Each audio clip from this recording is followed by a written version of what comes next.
மந்திர கிணறு. ஒரு ஊர்ல ஒரு மந்திர கிணறு இருந்துச்சாம்.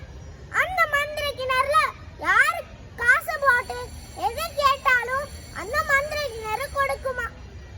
அந்த மந்திர கிணறுக்கு வயசாகிருச்சாம்.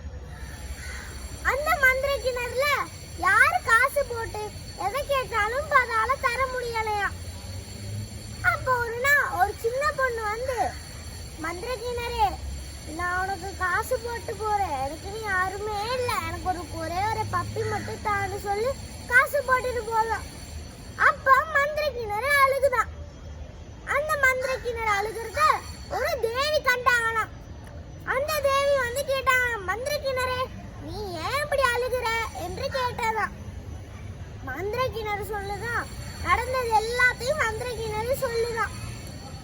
அப்புறம் தேவி போயிட்டு ஒரு மலையில இருக்க மந்திர ஆமையை போய் சந்திச்சிருக்கான்.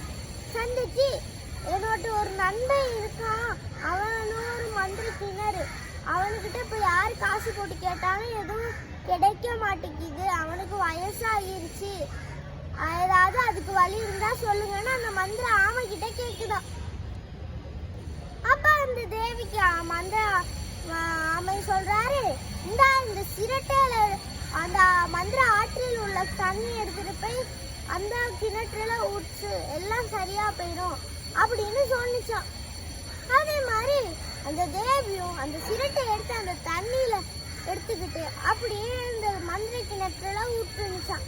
இப்ப அந்த மந்திர கிணற்றுல திருப்பி யாரு காசு போட்டு கேட்டாலும் அதெல்லாம் கிடைக்க ஆரம்பிச்சிருச்சான். நன்றி, வணக்கம்.